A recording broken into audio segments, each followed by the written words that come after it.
Some families leave this world together, but others find ways to never leave at all. The Silrani copper mine cuts deep into the Montana mountainside like a wound that never healed, its entrance yawning black against the October snow. Dr. Elena Vasquez had come to Copper Falls to record dying stories, but the Blackfoot elders who'd hired her spoke only in whispers about the European family that had worked these tunnels a century ago. The Silrani clan, they said, had gone into the earth one winter morning and never emerged, yet their shadows still danced on the tunnel walls, moving with purpose while their bodies remained frozen in time. Elena's expertise in cultural anthropology had taken her to remote corners of the world, but nothing had prepared her for what she witnessed in those depths, shadows that moved before their owners, pointing toward hidden passages, warning of cave-ins, leading the lost back to light. The Silrani descendants still lived in the mine, existing between worlds, their physical forms translucent while their shadows remained solid and dark. As Elena's own shadow began pulling away from her feet, reaching toward the deeper tunnels where her twin sister had vanished 15 years before, she understood the terrible truth. Some disappearances aren't endings, but invitations to join something ancient and eternal. What would you sacrifice to never lose your family again? Before we jump back in, tell us where you're tuning in from, and if this story touches you, make sure you're subscribed, because tomorrow I've saved something extra special for you. The recording equipment felt heavier in Elena's hands than it should have, digital weight made dense by expectation and dread. She'd driven 12 hours from the University of Colorado to reach this forgotten mining town, but standing at the mouth of the Silrani mine, she wondered if she'd been traveling toward this moment for much longer than that. The Blackfoot elder, Joseph Running Bear, waited beside her truck with the patience of someone who'd spent decades watching the mountain keep its secrets. His weathered face revealed nothing as Elena unpacked her gear: voice recorders, cameras, notebooks filled with preliminary research, the tools of her trade, instruments she'd used to document vanishing cultures across 3 continents. Yet here, surrounded by the skeletal remains of mining equipment and the whisper of early snow, they felt inadequate. "The stories we need to preserve," Joseph said, his voice carrying the weight of ceremony, "they're not the ones you'll find in your history books, Dr. Vasquez. The Silrani family, they changed things here, changed the way shadow and substance relate to each other." Elena nodded, though she didn't understand. Not yet. Her academic mind catalogued his words as metaphor, the poetic language of oral tradition. She'd heard similar phrases in Papua New Guinea, in the Amazon basin, wherever indigenous peoples described encounters with forces beyond Western comprehension. Her job was to record, not necessarily to believe. But her sister's voice echoed in her memory. That final phone call 15 years ago when Maria had whispered about shadows moving wrong, about feeling pulled toward places she'd never been. The call had come from somewhere in northern Montana, though Maria should have been in Seattle finishing her graduate program. The line had gone dead before Elena could ask where she was calling from. The search had lasted 8 months. Maria's car was eventually found abandoned on a logging road 50 miles south of Copper Falls, but no trace of Maria herself ever surfaced.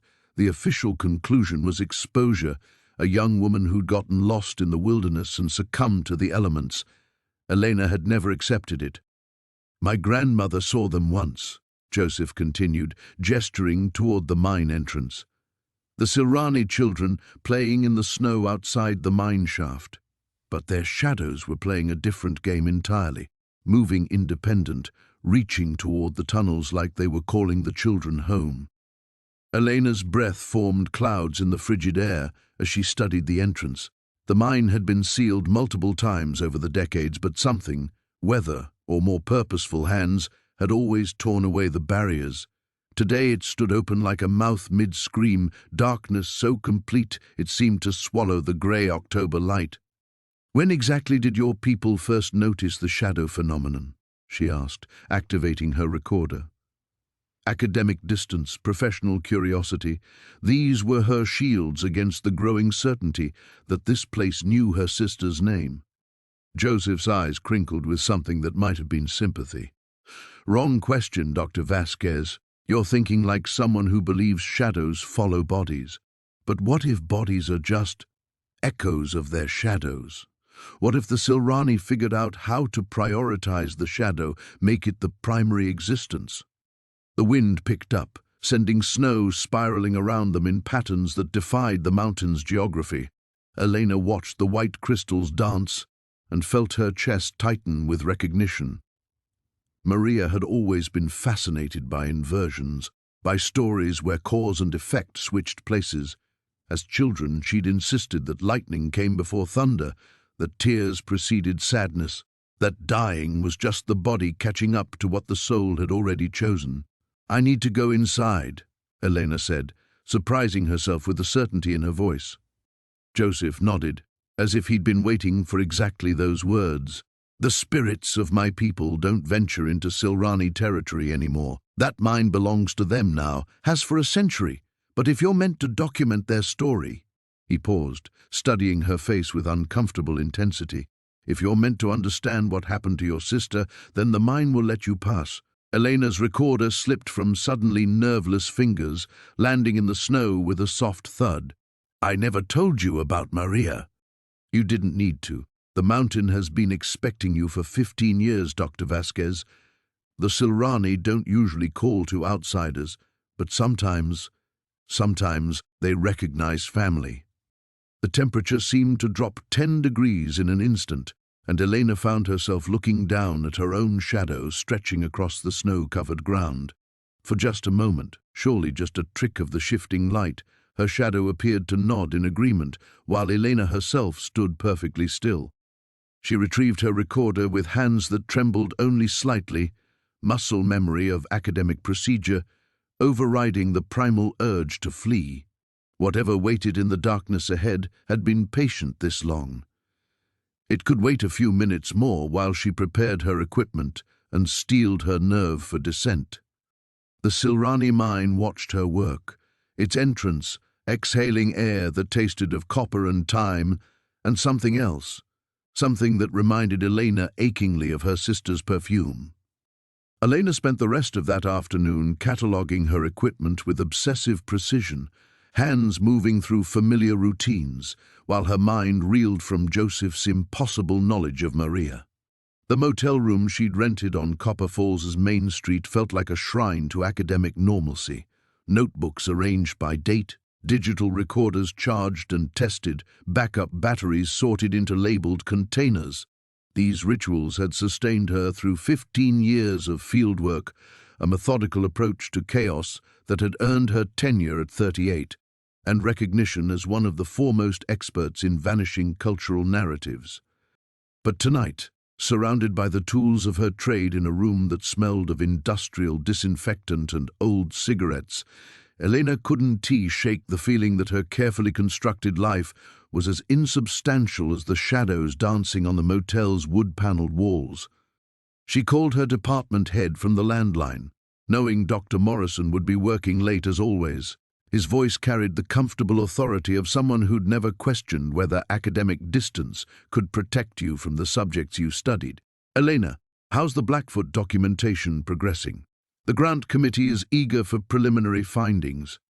"It's more complex than we anticipated," she said, watching her reflection fragment in the mirror above the dresser. "The oral histories center around European immigrants, not traditional indigenous narratives. The Silrani family, they seem to have left a significant cultural impact that's persisted for nearly a century." Morrison's pause was pregnant with the kind of academic skepticism that had once been Elena's default setting. "I hope you're maintaining proper research boundaries. Remember what happened in Peru?" The Peru incident. Elena closed her eyes, remembering how she'd nearly abandoned her dissertation after living with the Shipibo tribe for 8 months, how their ayahuasca had claimed her sister's spirit was trapped between worlds and needed Elena's academic success to find peace. She'd returned to Colorado shaken, spending 2 years in therapy learning to separate personal grief from professional observation. "This is different," Elena said, though she wasn't sure why. "The documentation is solid. Joseph Running Bear and his community have preserved remarkable detail about shadow phenomena that—" "Shadow phenomena?" Morrison's voice sharpened. "Elena, you're there to record oral histories, not validate supernatural claims. I don't need to remind you that your sister's disappearance has nothing to do with this research." But what if it did? The thought surfaced before Elena could suppress it, carrying the weight of 15 years' worth of unanswered questions. What if every fieldwork assignment she'd chosen, every remote location she'd traveled to, had been an unconscious attempt to find traces of Maria? What if her entire career was just elaborate grief disguised as anthropological curiosity? After hanging up, Elena stared at the photograph she carried in her wallet. Maria, at 24, laughing at some joke Elena could no longer remember, her shadow cast sharp and normal against the brick wall of their childhood home. Normal. Before Elena had learned to question such simple concepts. Her phone buzzed with a text from David, her ex-husband. "Saw your name in the university newsletter." Montana this time? Still searching for ghosts instead of living with real people? She deleted the message without responding, though his words stung with familiar accuracy. David had left 3 years ago, tired of competing with dead cultures and missing sisters for Elena's emotional attention. He'd wanted children, stability, a wife who came home at night instead of disappearing for months into places that didn't appear on most maps. Elena had wanted those things too, in theory, but every time they'd tried to build something permanent, Maria's absence had grown more acute, as if happiness somehow betrayed her twin's memory. The motel room's heater cycled on with a mechanical wheeze, and Elena found herself studying her shadow on the opposite wall. It appeared perfectly ordinary, following her movements with expected precision, neither leading nor lagging. Yet she couldn't shake the memory of that moment outside the mine when it had seemed to move independently, confirming Joseph's words with a nod she hadn't given. She pulled out her laptop and began typing field notes, muscle memory of academic documentation providing comfort through routine. Day 1. Initial contact established with Joseph Running Bear, tribal elder and primary informant. Subject demonstrates unusual specific knowledge regarding researcher's personal history, possible prior investigation of research team. Cultural narrative centers on Silrani family, European immigrants, circa 1924, and persistent local beliefs regarding anomalous shadow behavior. Recommend psychological evaluation of informants to distinguish cultural metaphor from potential dissociative episodes. The words looked clinical and safe on the screen, but Elena's fingers hesitated over the keyboard as she prepared to add, "Researcher experienced possible hallucinatory episode during initial site visit. Recommend immediate consultation with department psychiatrist upon return." Instead, she saved the document and closed the laptop. Outside her window, Copper Falls settled into mountain darkness, streetlights creating pools of yellow that made the shadows between them seem alive with possibility.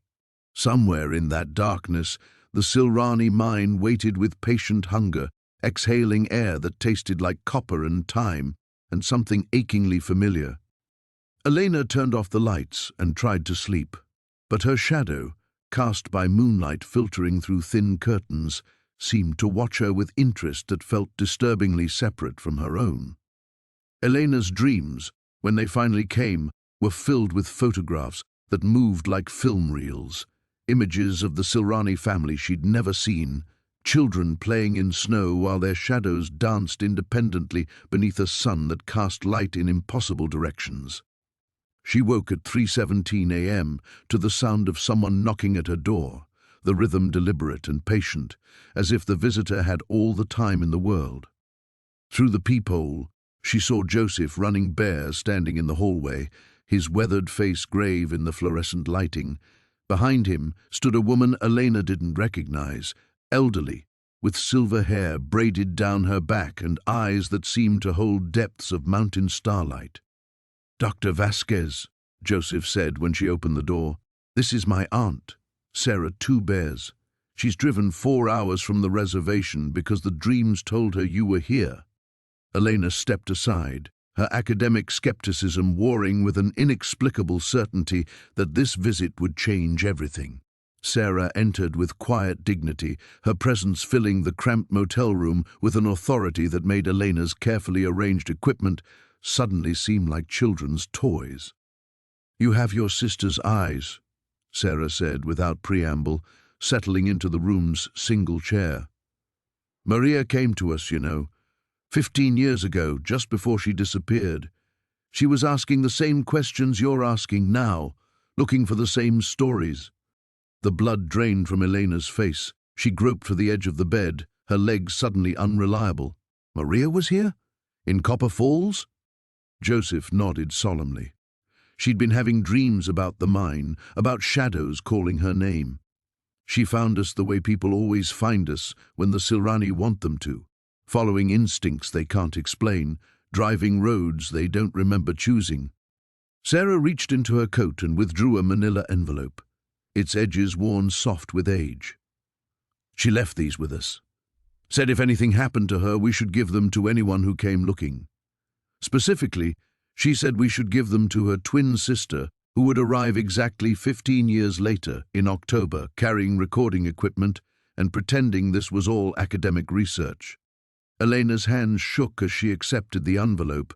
Inside were photographs, dozens of them, black and white images that made her breath catch in recognition. The Silrani family posed outside the mine entrance in what must have been 1924. Parents and children arranged in formal Victorian style, their faces solemn with the gravity of early photography. But their shadows.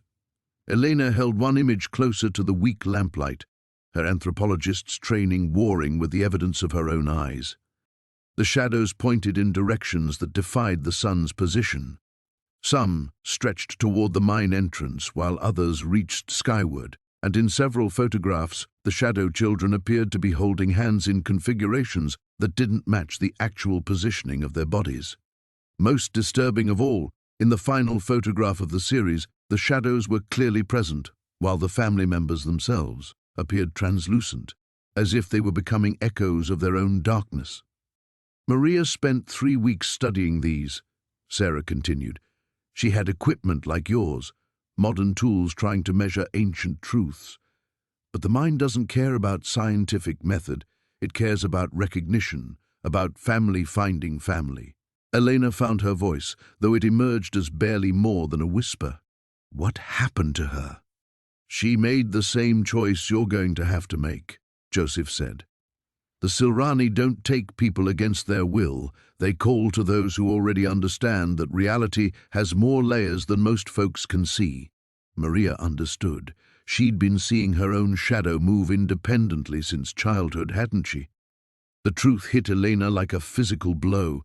She had seen it countless times throughout their shared childhood and adolescence. Maria's shadow reaching for doors before Maria did, nodding in agreement during conversations, while Maria remained still, sometimes appearing to whisper secrets to shadows that belonged to other people. Elena had convinced herself it was imagination, the kind of magical thinking twins often shared. She'd forgotten deliberately, the way grief forces you to forget details that hurt too much to remember. "She's alive," Sarah said, and something in her tone made it both promise and warning. "But not in the way you understand life. The Silrani learned to exist primarily as shadow, using their physical forms only when necessary. It's not death, but it's not conventional existence either." Elena stared at the photographs until her vision blurred, seeing Maria in every shadow child's impossible gesture. "Where is she?" "In the mine, with them, waiting." Joseph's voice carried the weight of ceremony, of words that once spoken could not be taken back. But entering their realm isn't something you do accidentally. It requires choice, conscious decision.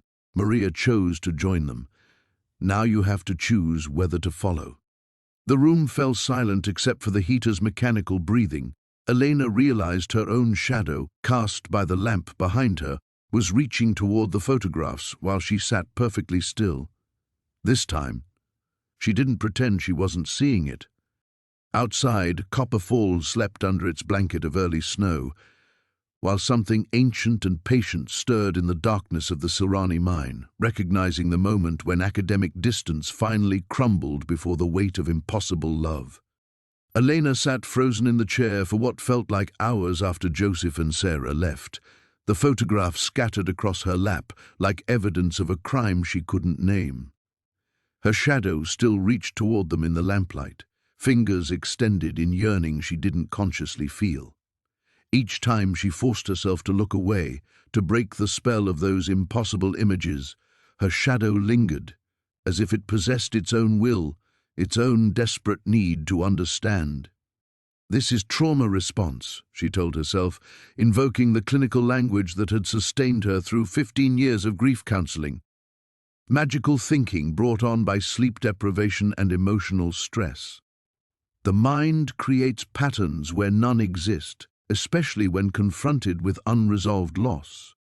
But even as she rehearsed these rational explanations, Elena found herself studying each photograph with forensic intensity, searching for the trick photography or optical illusion that would restore her carefully constructed reality. The images resisted logical explanation. The shadow angles were mathematically impossible given the sun's position. The translucent quality of the family members in the final shots suggested double exposure, but the photographic paper was clearly from the 1920s, and the technical precision would have required equipment that didn't exist then. Her phone buzzed with an email from Dr. Morrison. Elena, please confirm your research timeline and preliminary findings. The grant committee is expressing concern about the project's scope. She stared at the screen, fingers hovering over keys that suddenly felt foreign. How could she explain that her entire academic career, every publication, every accolade, every carefully reasoned analysis, had been built on the assumption that reality followed rules, that shadows were simply absence of light, that the dead stayed dead, that 15 years of searching for her sister had been elaborate self-deception disguised as professional expertise? Everything proceeding as expected, she typed, then deleted the words. Encountering some unusual cultural perspectives that require additional investigation, she wrote next, but that seemed equally inadequate. Finally, she simply typed, extending timeline. Will report soon. The lie felt necessary, protective of something she couldn't yet name. Elena's reflection in the motel window showed a woman she barely recognized, hair disheveled, eyes wide with the kind of terrified hope she'd worked years to suppress. Behind her reflection, her shadow appeared to be gesturing urgently toward the photographs, though Elena's own hands remained motionless on the keyboard. She thought of David's text message, his accusation about searching for ghosts instead of living with real people. What if he'd been right? What if every fieldwork assignment, every remote location, every documentation project had been an unconscious attempt to find the impossible? Not just Maria, but proof that the world contained more than academic frameworks could contain, that love could transcend physical boundaries, that some connections were too strong for death to sever completely. But accepting that possibility meant abandoning everything she'd built her identity around. Dr. Elena Vasquez, the rational anthropologist who approached cultural beliefs with respectful skepticism, the woman who'd earned tenure by maintaining professional distance, who'd written papers debunking supernatural claims while secretly hoping they might contain grains of truth. The twin who'd survived by convincing herself that Maria's disappearance was random tragedy, not supernatural calling. Elena picked up one of the photographs, an image of a young girl whose shadow appeared to be waving while the child herself stood perfectly still. The resemblance to Maria was unmistakable, not in facial features but in something deeper, a quality of existing partially in this world, as if even as children some people understood they were meant for stranger territories. Her hands began to shake. Not with fear exactly, but with recognition of a choice that felt simultaneously inevitable and impossible. Enter the mine and confront whatever waited in those copper-stained depths, or return to Colorado and pretend this had all been elaborate delusion brought on by professional stress and unresolved grief. The rational choice was obvious. Pack her equipment, drive to the airport, check herself into the University Medical Center for psychological evaluation, resume her life with appropriate medication and therapy, accept that Maria was gone forever, stop chasing shadows both literal and metaphorical. But rational choice assumed that sanity meant accepting limitation, that health required denying experiences that didn't fit approved categories of reality. Elena stared at her shadow, reaching toward impossible photographs, and wondered if sanity might actually look like following that gesture, like trusting the part of herself that had always known the world was stranger and more wonderful than academic training allowed. Outside, snow began to fall again, each flake catching streetlight before disappearing into darkness. Somewhere beyond the town's scattered lights, the Silrani mine waited with patient hunger, exhaling air that carried the metallic scent of copper and the sweeter fragrance of possibilities that lived just beyond the edge of ordinary sight. Elena carefully gathered the photographs, her shadow moving in perfect synchronization for the first time since she'd arrived in Copper Falls. The motion felt like surrender, like recognition, like the first step toward a choice she wasn't ready to make but couldn't avoid much longer. Elena stood in the motel room's harsh fluorescent light, the photographs clutched against her chest like talismans. Her shadow had finally stilled, but the silence felt temporary, a held breath before inevitable exhalation. She looked around the cramped space that had served as her last anchor to the rational world. Laptop displaying half-finished field notes, recording equipment arranged with academic precision, her university ID badge hanging from the mirror like a credential she no longer recognized. The woman reflected there seemed like a stranger. Dr. Elena Vasquez, respected anthropologist, had always approached the unknown with careful methodology. But the person staring back at her now possessed Maria's reckless curiosity, the twin trait Elena had spent 15 years trying to suppress, that hunger for impossible truths, for realities that existed beyond the boundaries of acceptable scholarship. She began packing, but not for the airport. Her movements felt ceremonial as she selected items, the photographs Sarah had given her, a flashlight, her digital recorder, the emergency medical kit she carried to remote locations. She left behind the laptop, the formal interview questions, the university letterhead that had granted her permission to be here. Those belonged to a version of herself that was dissolving with each conscious choice to continue forward. Elena's phone buzzed with a call from Dr. Morrison. She watched it ring without answering, then powered the device off completely. The silence that followed felt profound. The first time in her professional life she voluntarily severed contact with the academic world that had shaped her identity. The action carried weight beyond its simplicity, like cutting a rope that had kept her tethered to safety, but also to limitation. Outside, Copper Falls slumbered under deepening snow. The streets lay empty except for her rental car, which she approached with the deliberate pace of someone walking toward execution or wedding, a moment that would divide existence into before and after. Her shadow preceded her, stretching toward the vehicle with eager certainty that made Elena's scientific mind recoil even as her deeper self recognized the truth. Some part of her had always been moving toward this moment, this choice, this acknowledgement of realities too large for laboratory analysis. The drive to the mine passed in a dreamlike state where familiar landmarks seemed rearranged by significance rather than geography. The abandoned gas station where she'd stopped yesterday now looked like a memorial to normalcy. The road signs appeared to be pointing not just toward physical destinations, but toward possibilities that existed between the spaces rational thought could map.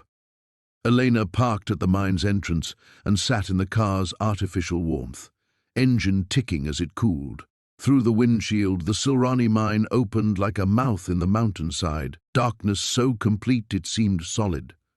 Her headlights illuminated perhaps 20 feet of tunnel before the black swallowed their reach entirely. This was the threshold Joseph had spoken of, not just the physical boundary between surface and depth, but the philosophical border between accepting limitations and embracing whatever lay beyond them. She thought of Maria's journal entries from childhood, passages Elena had dismissed as imaginative excess. Sometimes I feel like my shadow knows things I don't, like it's connected to places I've never been but somehow remember. How many signs had Elena rationalized away? How many moments of recognition had she buried beneath academic skepticism and the desperate desire to be normal, safe, explicable? The photographs rustled as she gathered them from the passenger seat, their surfaces warm despite the car's cooling interior. In the dashboard light, the shadow children seemed to be gesturing toward the mine entrance, welcoming her to spaces where physics bent to accommodate deeper truths about connection and identity and the persistence of love beyond ordinary death. Elena stepped from the car into air that tasted of metal and time and something achingly familiar, not quite Maria's perfume, but close enough to make her breath catch. Her shadow stretched toward the mine entrance, leading her forward with confidence she didn't consciously possess. Each step felt like choosing belief over safety, wonder over sanity, the impossible over the merely true. At the tunnel mouth, she paused for one final moment of rational thought. This was still reversible. She could return to Colorado, resume her carefully structured life, except that some mysteries were meant to remain unsolved. But even as she considered retreat, Elena knew that particular version of herself no longer existed. The woman who had driven here 3 days ago, armed with recording equipment and professional distance, had been dismantled by recognition too powerful for academic frameworks to contain. She entered the mine, her flashlight beam carving a small circle of visibility in darkness that felt alive with anticipation. Behind her, the entrance framed a rectangle of snow-touched starlight that grew smaller with each step, until it disappeared entirely and Elena Vasquez, sister, seeker, shadow follower, crossed into territories where the rules she'd spent a lifetime learning no longer applied. Her shadow danced ahead on tunnel walls, finally free to lead the way home. The tunnel walls pressed close around Elena, copper veins threading through rock like frozen blood vessels. Her flashlight beam revealed wooden support beams that should have rotted decades ago but appeared preserved by something beyond mere absence of moisture. The air itself felt thick, not with dust or decay but with presence, as if the darkness were inhabited by thoughts that predated her arrival by generations. 20 feet in, Elena encountered her first test. The tunnel branched into 3 passages, each identical in size and slope, yet her shadow pointed definitively toward the leftmost path, while her flashlight revealed nothing to distinguish it from the others. She paused, anthropologists' training warring with the intuitive pull she'd begun to trust. The safe choice would be systematic exploration, marking each passage, maintaining scientific protocol, but her shadow strained toward the left tunnel with such urgency that ignoring it felt like denying her own heartbeat. She followed the shadow's lead. The chosen passage descended at an angle that made her flashlight beam seem inadequate, as if the darkness were actively consuming light. Elena's footsteps echoed strangely, returning to her ears with harmonic overtones that suggested the sound was bouncing off surfaces that shouldn't exist. When she paused to listen, she heard something else, whispers in a language that might have been Blackfoot or perhaps something older, words that carried meaning without requiring translation. Family comes home, the voices seemed to say. Sister finds sister. The waiting ends. Elena's rational mind catalogued possible explanations, wind patterns, through abandoned shafts, acoustic phenomena, auditory hallucinations brought on by stress and isolation. But her shadow had begun to move independently again, gesturing toward areas of tunnel wall her flashlight hadn't yet reached, as if greeting familiar landmarks in territories only it could see. 50 feet deeper, the whispers resolved into something more distinct, a child's voice singing what sounded like a lullaby. The melody was hauntingly familiar, something from her own childhood, though Elena couldn't place exactly where she'd heard it. The sound drew her forward until her flashlight beam revealed an alcove carved into the tunnel wall, filled with objects that shouldn't have survived decades of abandonment. Children's toys, perfectly preserved, a wooden doll with yarn hair, tin soldiers arranged in formation, a small rocking horse that swayed gently despite the absence of any air current. But most remarkable were the shadows these objects cast. complex, impossible shadows that suggested the toys were being played with by invisible hands. Elena approached cautiously, her scientific training demanding documentation even as deeper instincts warned against disturbing this strange tableau. As her flashlight beam swept across the scene, she glimpsed movement in her peripheral vision, a small figure darting between the shadows, there and gone too quickly for conscious identification. "Maria?" she whispered, the name escaping before she could stop it. The singing stopped. In the sudden silence, Elena heard footsteps, not echoes of her own movement, but deliberate approach from deeper in the tunnel. Someone was coming toward her, walking with the confident pace of someone who knew these passages intimately. Elena's shadow began gesturing frantically, pointing toward the alcove, then toward her own chest, then deeper into the mine. The message felt urgent: choose, now, trust or flee. The footsteps grew closer, accompanied by the scrape of fabric against stone walls. Elena pressed herself against the tunnel wall, flashlight raised, heart hammering against her ribs. This was the moment Joseph had warned her about, the point where academic curiosity transformed into something more dangerous, more necessary. A figure emerged from the darkness beyond her light's reach. Not Maria, but a woman perhaps in her 30s, dressed in clothes that belonged to no particular era, a combination of modern hiking gear and what looked like 1920s work dress. Her face was pale but animate, eyes reflecting Elena's flashlight beam with the kind of luminescence that belonged to nocturnal animals. "You're earlier than expected," the woman said, her voice carrying accents that shifted between modern American English and something older, more formal. But then, recognition always accelerates the process. "I'm Catherine Silrani." She paused, studying Elena with curiosity that felt both gentle and predatory. "Maria speaks of you often. She's been patient, waiting for you to understand what you've always known." Elena found her voice with effort. "What I've always known." Catherine smiled, and her shadow smiled independently, the two gestures slightly out of synchronization. That some connections transcend physical boundaries, that love can reshape reality's rules, that the disappeared aren't always lost. She gestured toward the deeper tunnels. Maria chose to exist primarily as shadow because it allowed her to travel between dimensions, to search for you across possibilities. But the choice changes you. There's no returning to purely physical existence once you've learned to live as darkness and light combined.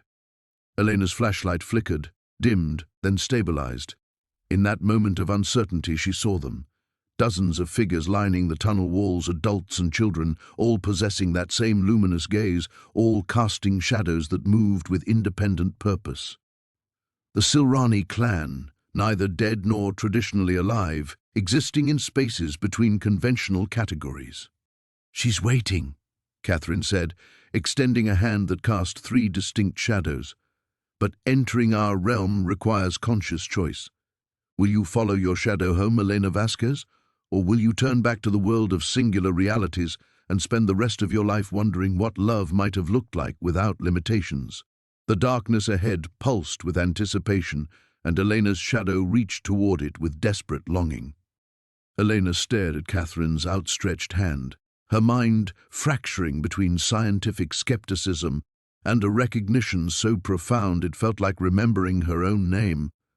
The Silrani figures lining the tunnel walls waited with the patient stillness of those who had learned to exist outside time's ordinary constraints. Their luminous eyes held no threat, only expectation, as if Elena's arrival had been inevitable as sunrise, just a matter of when rather than whether.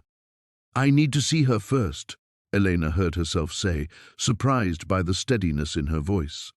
"Maria, before I choose anything, I need to know that this is real." Catherine's smile deepened, and her shadow gestured approvingly before she did. "Of course. But understand, seeing her will make choice impossible to avoid. The shadow realm doesn't allow observers, only participants. To truly witness Maria as she is now means beginning your own transformation." Elena's flashlight beam wavered as her hands trembled, not from fear but from the magnitude of what Catherine was offering. 15 years of grief, of searching, of building an entire professional identity around the absence Maria had left behind, and now the possibility that none of that loss had been necessary, that her twin had been waiting just beyond the edges of ordinary perception, existing in dimensions Elena's academic training had taught her to dismiss as folklore. The others, Elena gestured toward the figures lining the tunnel. They all made this choice? Some were born to it, Catherine replied. The Silrani bloodline has always straddled boundaries between worlds, but others, like Maria, like you if you choose, are called to it, usually through love, sometimes through loss so profound it opens pathways that shouldn't exist. She stepped closer, her three shadows moving in synchronized yet distinct patterns. Your sister's disappearance wasn't random tragedy, Elena. It was recognition. She finally understood what she'd always been, and she went home to wait for you.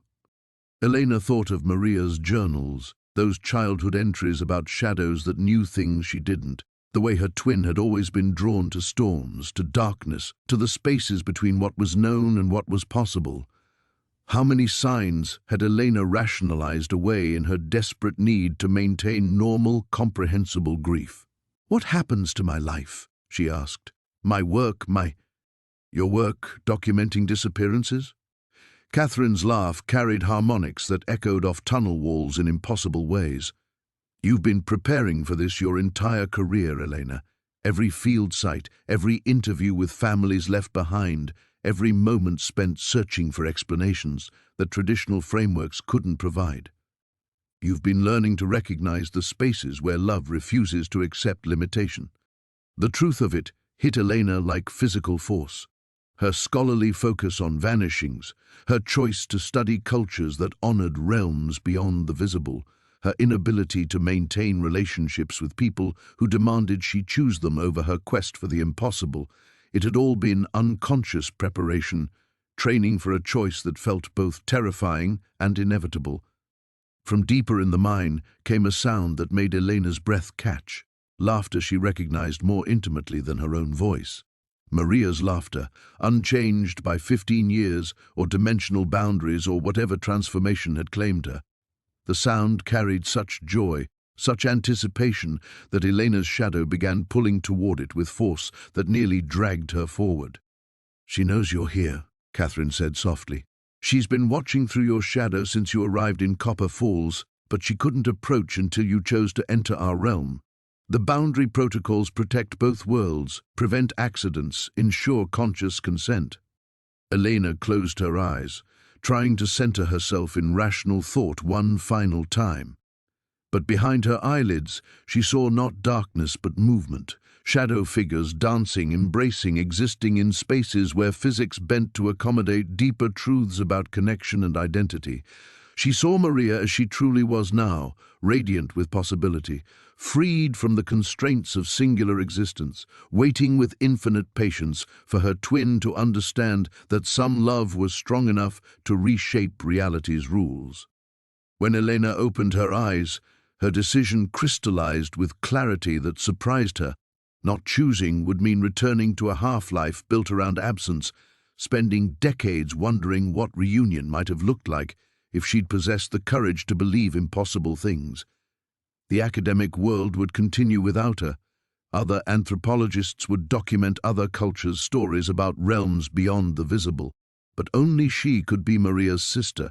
Only she could complete whatever connection had been severed by 15 years of misunderstanding. All right, Elena said, reaching toward Catherine's multi-shadowed hand. Take me to her. The moment their fingers touched, Elena's flashlight died completely. But instead of plunging into darkness, the tunnel filled with luminescence that seemed to emanate from the walls themselves, from the air, from the shadow figures who began moving with celebratory purpose. Elena felt her own shadow expand, deepen, gain weight and substance until it felt like a second self-awakening after lifelong sleep. Catherine led her deeper into passages that opened like flowers, toward reunion that would redefine everything Elena thought she knew about existence, identity, and the spaces where love refused to accept impossibility as limitation. The luminescence surrounding them pulsed with each step deeper into the mine, but as they moved beyond the familiar geometry of excavated tunnels, Elena began to understand that light and darkness here obeyed different laws entirely. Her expanded shadow didn't follow behind her. It moved alongside, sometimes ahead, occasionally splitting into multiple versions of herself that explored branching passages before rejoining her primary form. Each division felt like fragments of her consciousness, scattering and reforming, testing the boundaries of what identity meant when freed from singular physicality. "The disorientation is temporary," Catherine said, her voice coming from 3 different directions simultaneously. "Your awareness is learning to exist in multiple dimensions at once." Maria experienced the same adjustment period, but Elena barely heard her, because ahead, where the tunnel opened into a vast cavern that couldn't possibly exist within the mine's documented boundaries, she could see them, dozens of figures moving in patterns that resembled both dance and daily life, their shadows preceding every gesture by seconds. Children played games that involved leaping between their own reflections. Adults embraced with arms that extended across impossible distances, and at the cavern's center, luminous with anticipation, stood the figure Elena had been seeking for 15 years. Maria turned, and her face was exactly as Elena remembered, yet transformed by an otherworldly radiance that made every photograph seem like a pale approximation. Her shadow moved first, rushing toward Elena with desperate joy, and only then did Maria herself follow, crossing the space between them in movements that bent distance to accommodate the urgency of reunion. "Elena," Maria whispered, and her voice carried harmonics that suggested multiple versions of herself speaking in unison. "I knew you'd come. I've been watching through your shadow since you were 12, waiting for you to be ready to see me as I truly am." Elena reached toward her sister, then stopped as the implications crashed over her. "Watching through my shadow since I was 12? Maria, you disappeared when we were 32. That's impossible." Maria's smile held infinite patience. "Time moves differently here, Elena, and the Silrani bloodline. We don't follow linear progression the way others do. I've been part of this realm much longer than 15 years. What you remember as my disappearance was just when I stopped pretending I could exist only in singular form." The cavern around them pulsed with approving energy, and Elena realized the other figures had formed a circle, their shadows reaching inward like spokes of a wheel with the twins at its center. This was ceremony, ritual, a moment of transformation that the entire clan had been anticipating. "You're saying our entire childhood?" Elena's voice cracked as understanding dawned. "You were already becoming this?" "We both were," Maria said gently. "But you fought it, chose academic rationality over intuitive recognition. I couldn't wait any longer. The pull to this realm was too strong. So I went ahead, prepared a place, learned how to exist between dimensions so I could guide you home when you were ready." Elena felt her own shadow expanding again, reaching toward Maria's with desperate longing.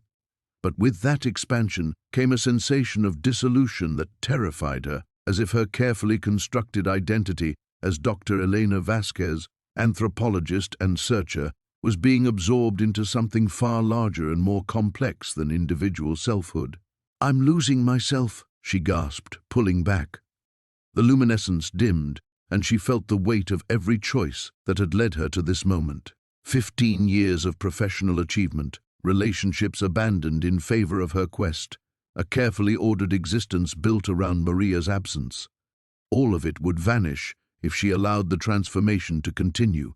She would become something unprecedented, beautiful, and utterly alien to everything she'd understood about human existence.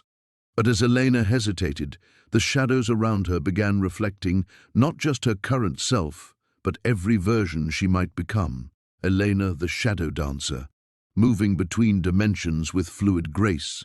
Elena, the bridge builder, helping other families reconnect across impossible boundaries. Elena, the scholar of realms beyond the visible, documenting truths that existed in spaces between worlds. Each possibility pulled at her with equal force, and she realized this was her greatest ordeal, not choosing between life and death, but between the safety of singular identity and the terrifying freedom of becoming more than human limitation typically allowed.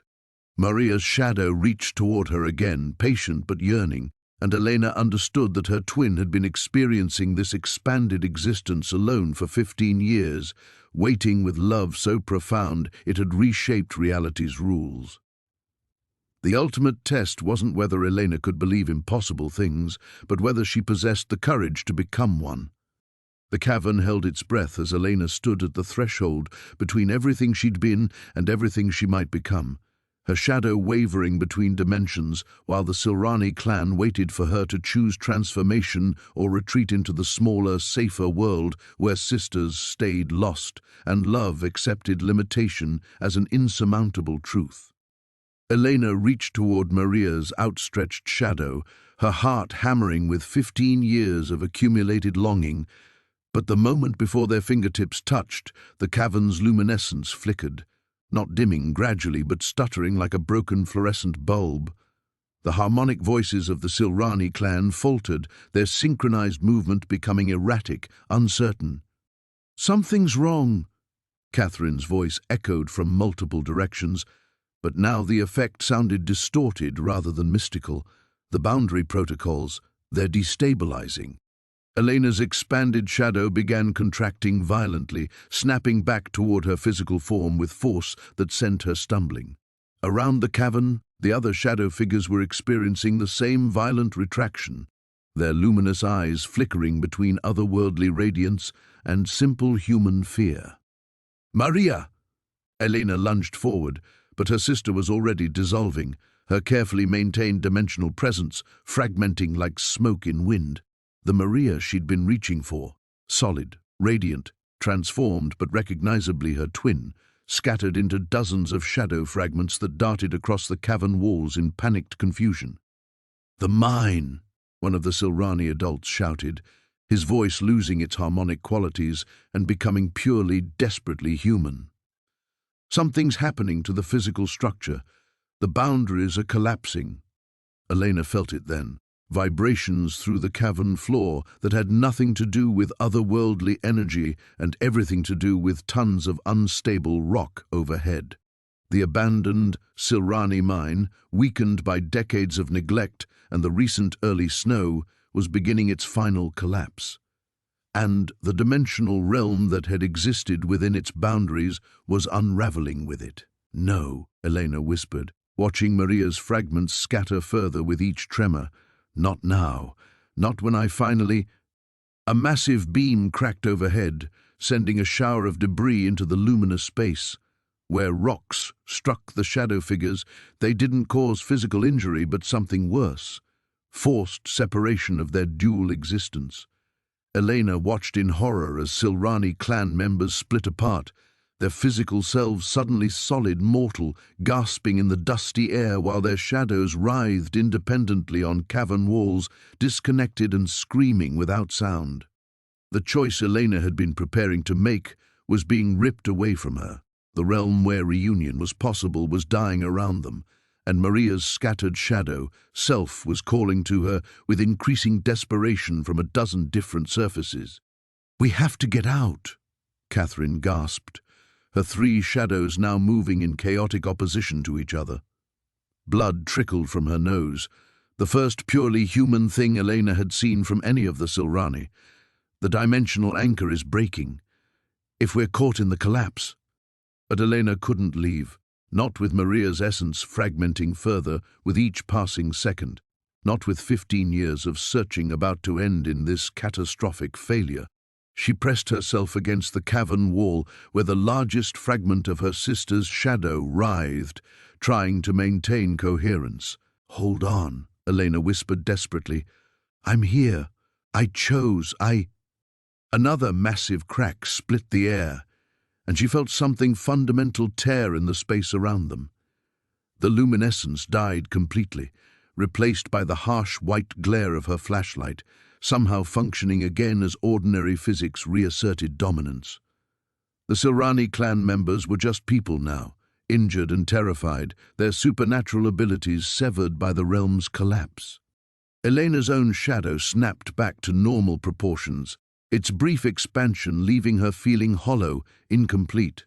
She reached toward the wall where Maria's fragment still moved, but her sister's shadow was becoming fainter with each tremor, losing definition like a photograph left in sunlight.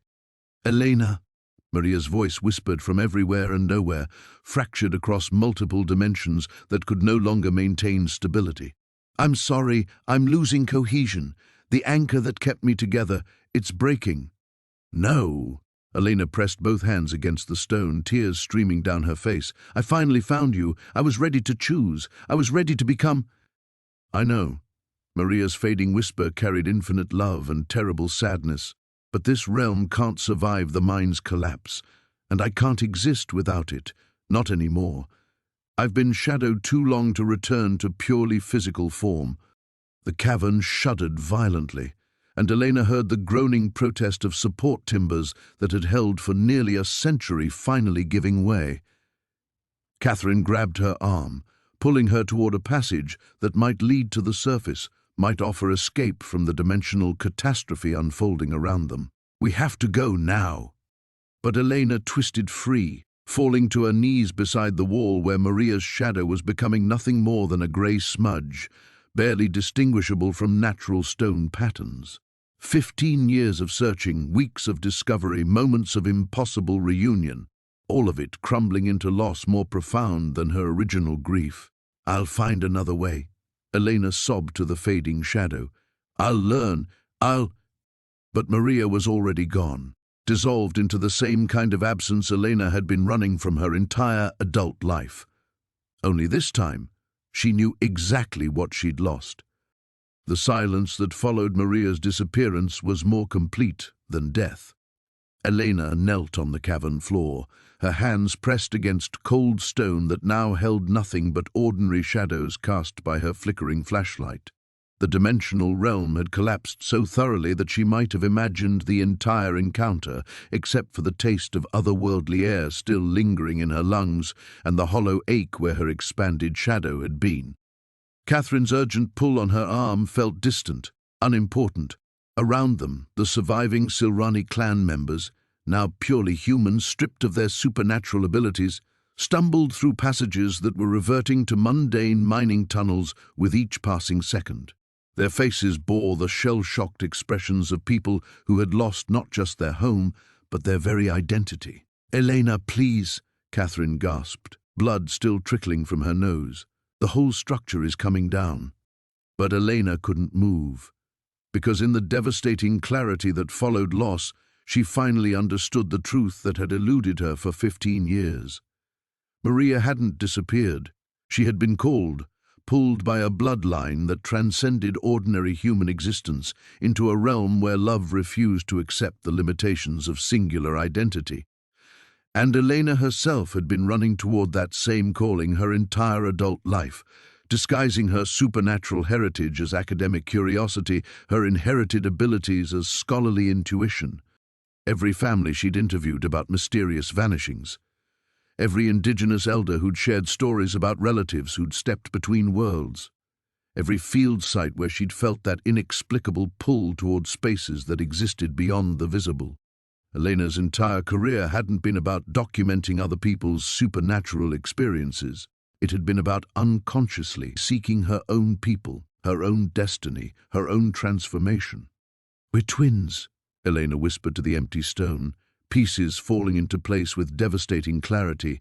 "Not just siblings, we're two halves of the same supernatural identity, aren't we?"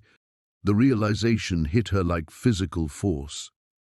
She thought of every photograph she'd found of the original Silrani family, how the shadows pointed in impossible directions, thought of the Blackfoot elders' careful way of speaking about bloodlines that carried otherworldly traits, thought of her own childhood journals, filled with dreams about shadow people who'd seemed more real than her waking life. The Silrani weren't European immigrants who'd learned to exist between dimensions. They were something far older, a lineage that had always straddled multiple realms, who'd followed mining opportunities westward as a way to find spaces where their true nature could flourish undisturbed. And the Vasquez twins weren't random inheritors of their abilities. They were direct descendants, probably the last of their line, called to complete some cosmic purpose that required their reunion. Elena pressed her forehead against the cavern wall, understanding flooding through her with terrible illumination. "You weren't waiting for me to choose transformation," she said to Maria's absent shadow. "You were waiting for me to remember what we already were." Another timber cracked overhead, but Elena barely heard it, because she could feel something stirring in the space where her shadow met the stone. Not Maria's presence, but her own suppressed abilities finally awakening without the dimensional realm to contain them safely. Her shadow began moving independently again, but this time it felt wrong, dangerous, uncontrolled. She'd spent 32 years unconsciously suppressing her supernatural nature, choosing rational academia over intuitive recognition of her true identity. And now, with Maria gone and the stabilizing influence of the Silrani realm collapsed, those suppressed abilities were erupting chaotically. Her shadow writhed against the cavern wall with desperate hunger, seeking connection to anything that might anchor it to otherworldly purpose. "Elena!" Catherine's voice carried new urgency. "Your shadow, you have to stop it. Without the realm's protocols, uncontrolled manifestation could—" But Elena was beyond hearing, because her expanding shadow had found something the collapsing mind couldn't destroy: traces of every other family member who'd ever existed between dimensions in this space. Dozens of shadow impressions embedded in the stone itself, including a familiar presence that made Elena's heart stop. Not Maria as she'd been in the dimensional realm, but Maria as she'd truly been in childhood, before the calling, before transformation, before the terrible choice between staying human or becoming something magnificent and impossible. Elena's shadow pressed against her twin's childhood impression, and for one perfect moment she felt Maria's presence as it had been when they were 8 years old, building shadow puppet theaters and wondering why their silhouettes moved independently. The connection lasted only seconds before another violent tremor tore it away. But in that brief contact, Elena finally understood the choice she was truly facing. She could suppress her supernatural nature again, return to the surface, continue her academic career while pretending the Silrani had been an elaborate hoax. Or she could accept that she was the last of a bloodline that existed to bridge realms, even if it meant learning to carry that responsibility alone. Her shadow continued expanding despite the mind's collapse, reaching toward surfaces where other shadow impressions waited, and Elena realized that losing the dimensional realm hadn't ended her story. It had just revealed that her true calling was bigger, lonelier, and more essential than she'd ever imagined. Elena remained motionless on the cavern floor as the last tremors faded, her shadow still stretched impossibly across stone surfaces that held the impressions of her ancestors. The immediate danger of collapse had passed, leaving behind a mind that was structurally damaged but no longer actively falling apart.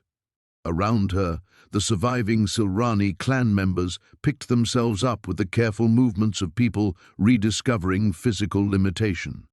But Elena's focus had shifted beyond the present crisis. Her shadow continued reaching toward the embedded impressions, and with each connection came fragments of memory that weren't her own, glimpses into a family history that spanned centuries and realms. She saw the original Silrani patriarch learning to exist between dimensions in the copper mines of Austria, watched succeeding generations perfect the ability to bridge worlds, always careful to maintain the balance that kept both realms stable. "It's not gone," Elena said suddenly, her voice cutting through the stunned silence. "The dimensional realm, it's not destroyed, just displaced." Catherine looked up from checking on another clan member, her face still bearing traces of otherworldly luminescence despite their return to ordinary physics. "What do you mean?" Elena pressed her palm against the stone where Maria's childhood impression lingered strongest. The realm existed here because this specific location held generations of shadow impressions. But those impressions are still here, embedded in the rock itself. The collapse severed our access point, but the realm— She closed her eyes, feeling her shadow explore deeper into the stone's memory. It's still there, just unreachable through conventional means. Elena, Catherine's voice carried warning. Your abilities are manifesting without proper anchoring. That's extremely dangerous. But Elena was beyond such concerns now, because her shadow had found something extraordinary, a pattern in the embedded impressions that suggested the original Silrani hadn't just stumbled into dimensional abilities. They'd been deliberately cultivating them, generation after generation, working towards some greater purpose that required the reunion of separated bloodlines. We weren't random inheritors, Elena said, understanding flowing through her like cold mountain water. The Vasquez twins weren't just called to join the Silrani realm. We were bred for this, generations of careful genetic preservation leading to Maria and me. She looked up at Catherine with new clarity. You've known this entire time, haven't you? Catherine's expression confirmed Elena's suspicion before she spoke. The bloodlines needed to converge eventually. Your parents' meeting wasn't coincidence. Both carried dormant Silrani genetics that would only fully manifest in twins born during specific celestial alignments. Elena felt her shadow expand further, but this time the expansion felt controlled, purposeful rather than chaotic. And now Maria's trapped in an inaccessible realm, and I'm the only one left who carries the complete genetic sequence. Not the only one, Catherine said softly, but potentially the last one capable of re-establishing the bridge. Elena stood slowly, her shadow moving independently but in harmony with her intentions. Around the cavern, she noticed the other clan members watching with expressions that mixed hope and desperation. These people had built their entire existence around maintaining the dimensional bridge, and Elena represented their only chance of restoring what they'd lost. But more than that, Elena realized she represented something unprecedented, a Silrani descendant who'd lived fully in the ordinary world for 32 years before awakening to her supernatural heritage. She'd developed skills, knowledge, and perspectives that might allow her to rebuild the dimensional bridge in ways her ancestors had never attempted.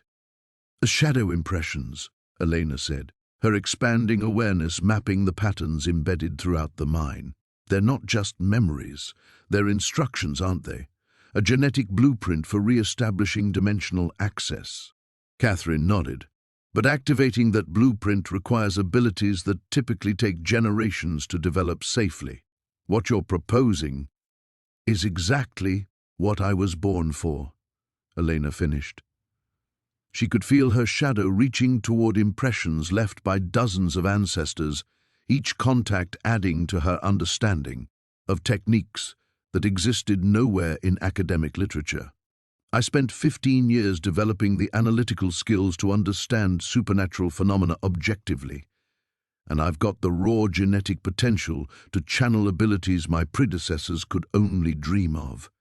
Elena looked around the cavern with new eyes, seeing not just a collapsed mine, but a repository of otherworldly knowledge waiting to be unlocked. Each shadow impression held techniques for existing between realms, for maintaining stability across dimensional boundaries, for building bridges that could withstand cosmic forces. Maria's still alive in the displaced realm, Elena said, with growing certainty. And if I can decode enough of the ancestral patterns, I can build a new bridge to reach her. She turned to face Catherine directly, her shadow now covering most of the cavern wall behind her. You're going to help me. All of you are. Because I'm not just the last descendant, I'm the first one who's going to rebuild everything from scratch with improvements the original Silrani never imagined. For the first time since the collapse, Catherine smiled. Then we'd better start gathering resources. What you're planning will require more than just genetic potential. Elena nodded, already formulating plans that combined her academic methodology with supernatural inheritance. Her quest to find Maria had ended in devastating loss, but her mission to reunion was just beginning. The mine's upper levels felt different as Elena led the surviving clan members toward the surface, not just damaged, but fundamentally altered.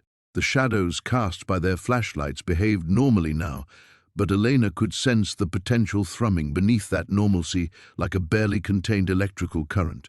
Her own shadow had retracted to human proportions, but she felt its restless energy coiled within her, waiting for direction. Catherine walked beside her, moving with the careful gait of someone whose body was still adjusting to purely physical existence. "The town will have questions," she said quietly. "Mine collapses make headlines, especially when people go missing." Elena considered this. In her academic life, she'd become expert at navigating bureaucratic complications, explaining away supernatural encounters in language that satisfied conventional authorities. But those skills felt inadequate now, like trying to describe a symphony using only mathematical equations. "How long do we have?" she asked. The collapse registered on seismic monitors. "Emergency crews will arrive by dawn." Catherine glanced back toward the depths they'd escaped. "By then, we need to have removed anything that might raise inconvenient questions about what we were actually doing down there." Elena nodded, but her mind was already moving beyond such immediate concerns. The shadow impressions she'd connected with had revealed something crucial. The original Silrani hadn't just maintained their dimensional realm for personal refuge. They'd been guardians, keeping dangerous entities from crossing into the ordinary world through unstable dimensional rifts. With their realm collapsed and their abilities scattered, those protective barriers were failing. "Catherine," Elena said, stopping abruptly as realization struck her. "If the dimensional bridge is broken, what's preventing other things from crossing over?" Catherine's expression darkened. "Nothing. That's why rebuilding the bridge isn't just about reuniting with Maria. It's about preventing a catastrophic breach that could affect both realms." Elena felt the weight of cosmic responsibility settling on her shoulders like a lead blanket. For 15 years she'd focused on her personal loss, her need to understand Maria's disappearance. Now she was learning that her sister's fate was connected to forces that threatened the stability of reality itself. They reached the mine's entrance as the first pale light of dawn touched the snow-covered peaks surrounding Copper Falls. The town spread below them, ordinary and peaceful in the morning quiet. But Elena could see things differently now. The subtle wrongness in certain shadows, the places where dimensional membrane grew thin, the growing instability that would soon manifest in ways the residents couldn't begin to understand. "The Blackfoot elders who hired me," Elena said suddenly. "They knew, didn't they, about what was really happening here?" "Indigenous communities often maintain awareness of supernatural bloodlines," Catherine confirmed. "They've been watching for signs of dimensional instability for months. Your arrival wasn't just about documenting oral histories, it was about activating the last hope for containing the breach." Elena laughed bitterly. "And I walked right into it, thinking I was finally getting answers about Maria." "You did get answers," Catherine pointed out. "Just not the ones you expected." The sound of approaching vehicles carried on the mountain air, emergency responders drawn by seismic alerts, local authorities following protocol for mine incidents.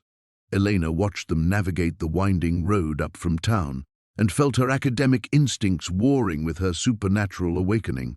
Part of her wanted to retreat into scholarly objectivity, to treat this entire experience as an elaborate psychological break brought on by grief and environmental stress. But her shadow twitched independently at the thought, reminding her that denial was no longer possible.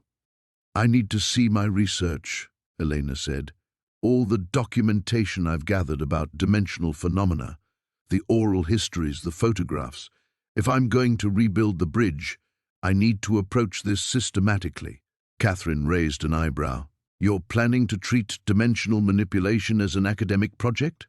"I'm planning to succeed where everyone else has failed," Elena replied. "The original Silrani developed their abilities through trial and error over generations. I don't have that luxury, but I do have methodological training they lacked, and access to cross-cultural supernatural traditions they never studied." She could feel her shadow responding to her growing determination, becoming denser, more purposeful. The clan members who'd followed them to the surface were watching her with expressions that mixed desperate hope with profound exhaustion. "You're talking about revolutionizing supernatural practice," Catherine said slowly, combining academic rigor with inherited abilities that have traditionally been developed through intuition and bloodline memory. I'm talking about survival, Elena corrected. Mine, Maria's, and everyone else who'll be affected when the dimensional barriers completely collapse. The emergency vehicles were closer now, their flashing lights visible through the morning mist. Elena squared her shoulders, already formulating plans for the deception they'd need to maintain while she prepared for the real work ahead. The road back to Maria led through uncharted territory that would require every skill she possessed, both human and otherwise. Her quest for answers had ended in loss, but her mission to restore cosmic balance was just beginning. The emergency vehicles arrived with bureaucratic efficiency that felt almost absurd given what Elena had just experienced. She found herself explaining the minor seismic event to a sheriff whose mustache couldn't quite hide his skepticism, while her shadow occasionally twitched with barely contained otherworldly energy.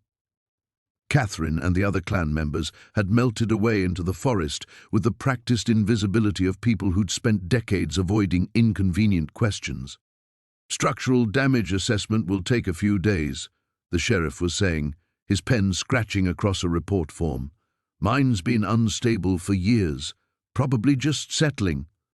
Elena nodded appropriately, but her attention kept drifting to the dimensional membrane she could now sense stretching thin across the valley.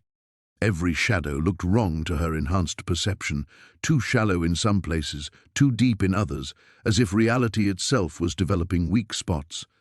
The protective barriers the Silrani had maintained for a century were failing faster than she'd anticipated.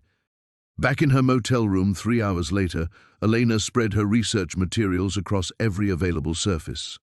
15 years of academic investigation into supernatural phenomena suddenly looked different through the lens of inherited abilities. Documentation she'd dismissed as folklore now revealed practical techniques. Oral histories she'd categorized as metaphorical now read like instruction manuals. Her laptop screen displayed dozens of photographs from various dimensional incidents worldwide, cases she'd studied as curious anomalies, never imagining they represented a pattern of cosmic deterioration. But now she could see the progression clearly, dimensional barriers weakening globally, with Copper Falls as the epicenter of collapse. Elena's shadow moved independently across the scattered papers, somehow highlighting connections her conscious mind hadn't yet processed. She watched it pause over a Tibetan monastery text describing bridge walkers who maintain the boundaries between worlds, then drift to Aboriginal Australian accounts of shadow people who keep the dreamtime from bleeding through. "You're trying to tell me something," Elena said to her shadow, feeling only mildly ridiculous for talking to a projection of herself. Every supernatural tradition has guardians who maintain dimensional stability. The Silrani were just one branch of something much larger. Her phone buzzed with a text from Catherine, "Need to meet." Urgent developments? They arranged to meet at an abandoned ranger station, 15 miles outside town, a location remote enough for conversations that might attract unwanted supernatural attention. Elena drove through mountain roads where afternoon shadows fell at impossible angles, confirming her growing understanding that the dimensional breach was expanding exponentially.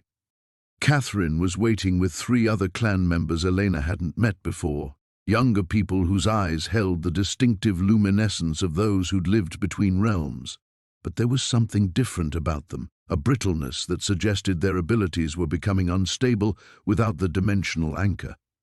"It's accelerating," Catherine said without preamble, "the membrane collapse. We're detecting rifts opening as far away as Seattle and Denver." Elena felt her stomach clench. How long before it becomes irreversible? Days, maybe less. Catherine gestured to one of the younger clan members whose shadow was flickering erratically despite the steady afternoon light. "Our abilities are destabilizing without the realm to anchor them. But more critically, entities from the other side are beginning to test the weakened barriers." Elena's academic mind catalogued the implications with clinical precision, while her supernatural heritage screamed warnings she was only beginning to understand. What kind of entities? The kind the Silrani spent generations keeping contained, Catherine replied grimly.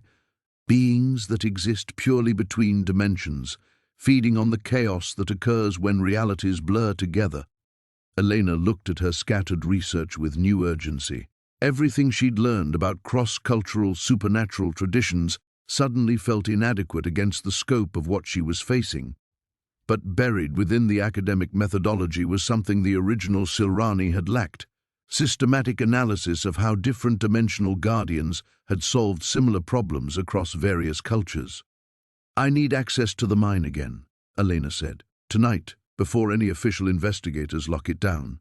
The shadow impressions contain more than just family memories. They're a repository of techniques developed over centuries." Catherine looked skeptical. "The mine's structurally compromised. Another collapse could kill you."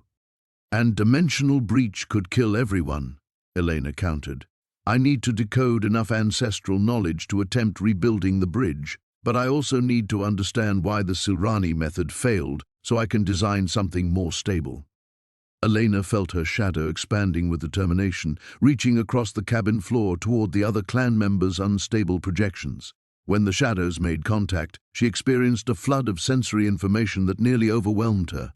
Glimpses of the dimensional realm as it had existed, fragments of techniques for manipulating reality at its most fundamental level, and underneath it all, a growing awareness of just how much cosmic responsibility she was preparing to shoulder. "This is it," Elena said, understanding crystallizing with terrible clarity. "The final test. Everything I've learned, everything I've inherited, everything I've suppressed for 32 years. It all comes down to whether I can rebuild dimensional stability before reality tears itself apart." The challenge ahead would require her to transcend every limitation she'd previously accepted about what was possible. The mine entrance loomed before Elena like the mouth of some ancient predator, its darkness absolute despite her high-powered flashlight. But as she descended into the tunnels for what she knew would be the final time, her enhanced perception revealed something that made her blood freeze.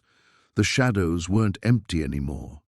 Things moved in the peripheral darkness, shapes that had no corresponding physical forms, entities that existed purely in the spaces between realities. They watched her with an intelligence that felt utterly alien, and Elena realized with growing horror that the dimensional barriers hadn't just weakened, they'd already begun to fail catastrophically. "Catherine," she whispered into her radio, but static was the only response. She was alone in the depths with beings that should never have been able to cross into this realm. One of the entities detached itself from the tunnel wall, its shadow form rippling with predatory hunger. Elena's own shadow expanded defensively, but she could feel how inadequate her untrained abilities were against something that had evolved to feed on dimensional chaos. The creature moved toward her with fluid grace, and where it passed, the tunnel walls began to shimmer and distort. "You carry the bloodline." It spoke without sound, its voice resonating directly in Elena's mind. "But you lack the knowledge to rebuild what was broken. Join us willingly, and we will spare your realm the chaos of forced integration." Elena backed away, her flashlight beam passing harmlessly through the entity's incorporeal form. But her shadow was learning, adapting, drawing on genetic memories she'd never accessed before. She could feel her ancestors' techniques flowing through her, not just the Silrani methods, but older knowledge from the original European guardians who'd first learned to walk between worlds. "I know what you are," Elena said, her voice steadier than she felt.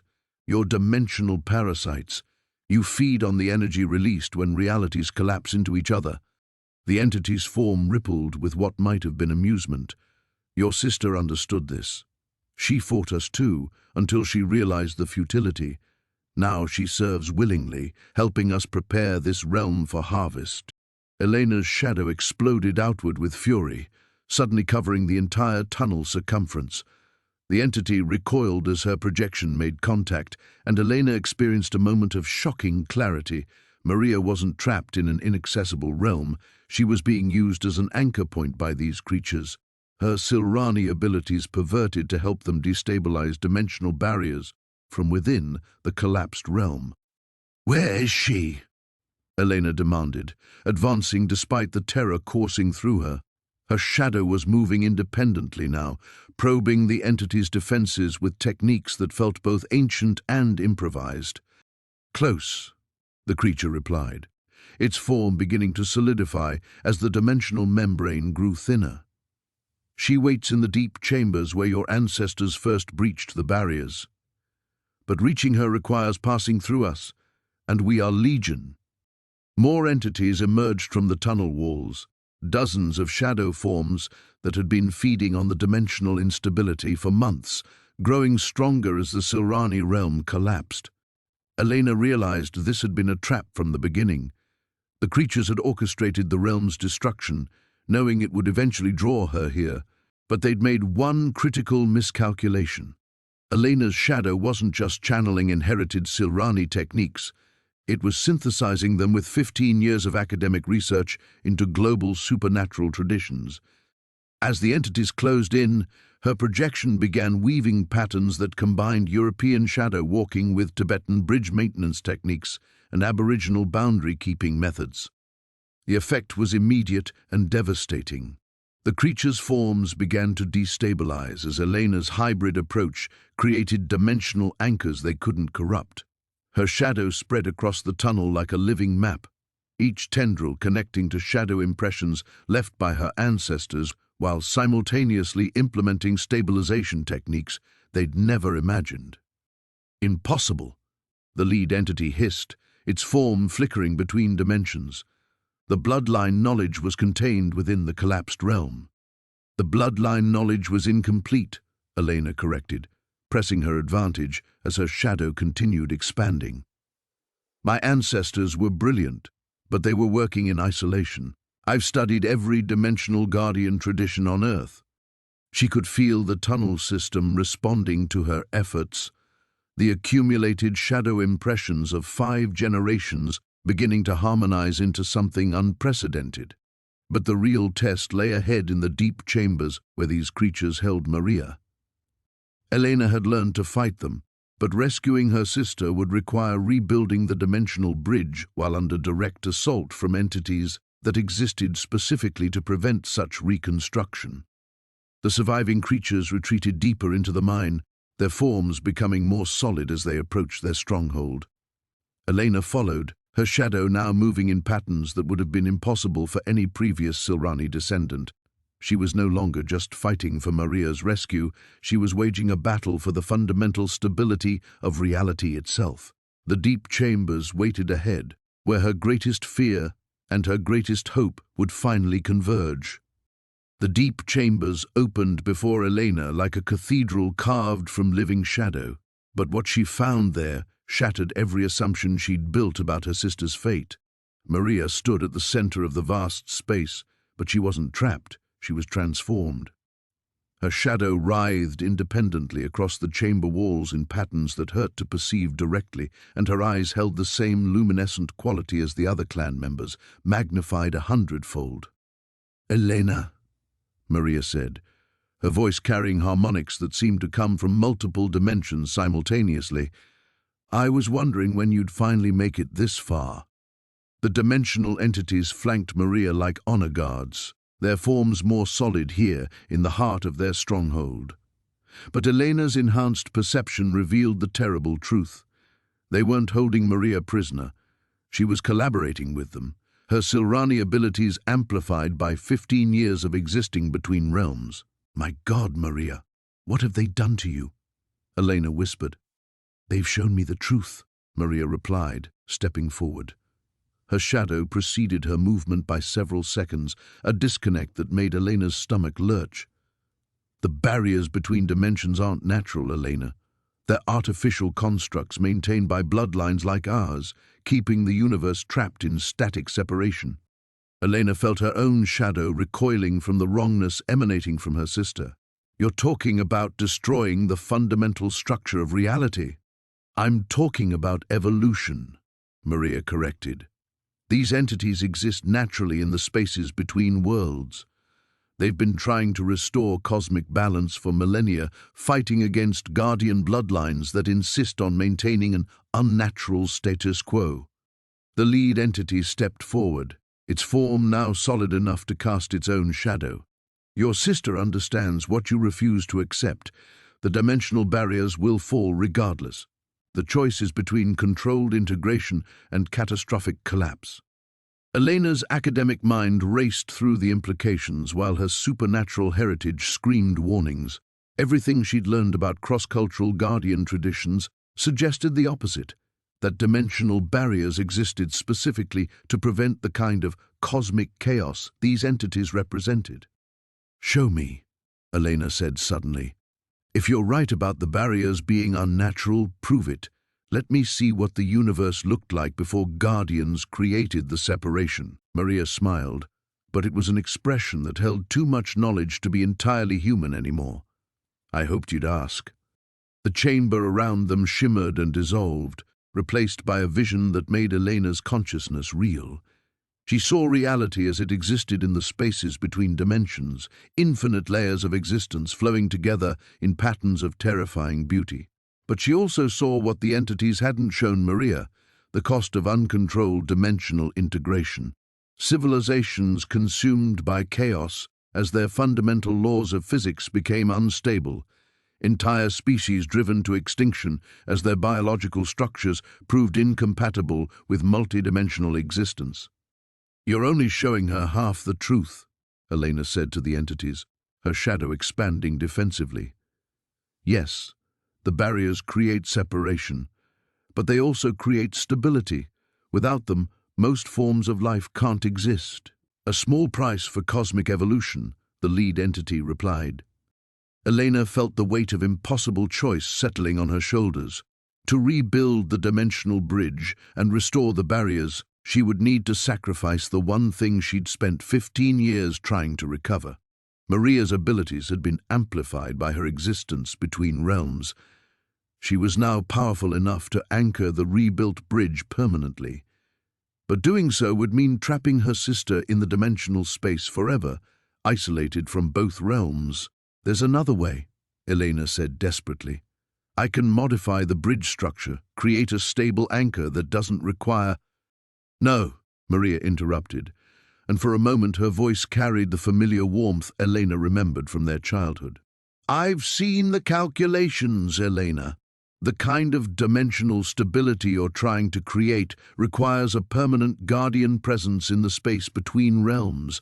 Someone has to hold the bridge from the other side." The entities began closing in, sensing Elena's growing understanding of what victory would cost. But Elena's shadow was already moving, weaving patterns that combined every technique she'd learned into something unprecedented. She wasn't just rebuilding the original Silrani bridge, she was creating an entirely new form of dimensional architecture. "I won't sacrifice you to save everyone else," Elena said, tears streaming down her face as her shadow continued its impossible work. "You're not sacrificing me," Maria replied, her own shadow beginning to merge with Elena's expanding projection. "You're giving me the chance to finally do what our bloodline was meant for. I'll be the guardian the universe needs, standing watch between dimensions to maintain the balance." The chamber erupted with otherworldly energy as Elena's revolutionary bridge design began to manifest. But even as she fought to create a solution that would save everyone, she could feel the terrible mathematics of cosmic responsibility closing around them both. Some victories, she was learning, required losses that transformed the winner forever. The dimensional energy reached a crescendo that threatened to tear Elena's consciousness apart. But gradually the chaos began to settle into something resembling order. The entity's forms flickered and faded as Elena's revolutionary bridge design took hold, their predatory hunger satisfied by the controlled dimensional flow she'd created. Maria's transformed presence stabilized at the center of the new architecture, no longer fully human but not lost to the space between realms either. "It's working," Maria said, her voice now carrying only faint harmonics of otherworldly resonance. "I can feel the barriers reforming, but differently this time. More flexible." Elena collapsed to her knees, the effort of channeling centuries of guardian knowledge through her untrained abilities leaving her drained beyond anything she'd experienced. Her shadow had returned to normal proportions, though it still moved with subtle independence that suggested her relationship with dimensional forces had been permanently altered. The entities, where did they go? Elena asked, looking around the chamber that now seemed remarkably ordinary, just carved stone and shadow. Not gone, Maria explained, her form flickering between solid and translucent as she adjusted to her new role as dimensional guardian. Integrated. They're part of the bridge structure now, their hunger transformed into protective instinct. They'll help maintain the barriers instead of trying to destroy them. Elena felt a wave of grief crash over her as the immediate crisis passed and the true cost became clear. She had saved reality from dimensional collapse, but Maria was trapped forever in the space between worlds. Her sister was alive, conscious, and free-willed, but she could never return to normal existence. "I'm sorry," Elena whispered. "There should have been another way." Maria's laugh held genuine warmth despite her transformed state. "Elena, I've been lost for 15 years. This isn't imprisonment, it's purpose. For the first time since I disappeared, I know exactly where I belong." The mind tunnel around them shuddered, but it was settling rather than collapsing. Elena could feel the dimensional pressure that had been building for months, finally releasing as her bridge design achieved full stability. Above them, she knew the town of Copper Falls was experiencing the end of its supernatural siege. Shadows would return to normal behavior, temperatures would stabilize, and the creeping wrongness that had permeated everything would fade. "What happens to the other clan members?" Elena asked. "Catherine and the others who've been destabilizing without the dimensional anchor." "They'll recover," Maria said confidently. "The new bridge provides the stability they need, but without the rigid constraints of the original design. They'll be able to live normal lives while retaining their abilities." Elena slowly got to her feet, the magnitude of what she'd accomplished, and what it had cost, still processing through her exhausted mind. She was no longer the same woman who'd arrived in Copper Falls 3 days ago. The academic who'd spent 15 years suppressing her supernatural heritage was gone, replaced by someone who'd accepted the full weight of cosmic responsibility. "How do I explain any of this?" Elena asked, thinking of the official investigators who would arrive soon, the questions about the mine collapse and the missing persons reports. "You don't," Maria replied simply. "Some knowledge is meant to remain hidden. Let them think it was just geological instability. The people who need to understand what really happened already do." Elena nodded, recognizing the truth in her sister's words. Her academic career would continue but transformed. She would return to studying cross-cultural supernatural traditions with the understanding that came from living experience rather than theoretical research. The knowledge she'd gained would help her identify other potential dimensional weak points before they could destabilize. "Will I see you again?" Elena asked, the question carrying the weight of a goodbye she'd never been able to say 15 years ago. "Every time you look at your shadow," Maria promised. "I'll always be watching from the space between, making sure the bridge holds steady. And Elena, thank you for not giving up on me." The chamber began to fade as the dimensional architecture completed its integration with reality's underlying structure. Elena found herself alone in an ordinary mine tunnel, her flashlight beam revealing nothing but carved stone and settled dust. But her shadow moved with subtle awareness, and she could feel Maria's presence like a warm current in the dimensional flow around her. Elena began the long walk back to the surface, carrying with her the bittersweet satisfaction of a victory that had required everything she'd ever loved and given her a purpose she'd never imagined. Above, dawn was breaking over Copper Falls, and for the first time in months, the shadows fell exactly where they should. The immediate crisis was over. The real work of rebuilding, both the town and her own life, was just beginning. The climb to the surface felt eternal, each step carrying Elena further from the transformed chambers where Maria now stood guard between dimensions. Her legs trembled with exhaustion, but she forced herself forward through tunnels that looked exactly as they had when she'd first entered 3 days ago.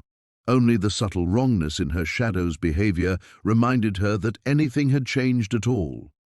Dawn light struck her face like a revelation as she emerged from the mine entrance. The October air was crisp, but no longer carried the unnatural chill that had plagued Copper Falls for months.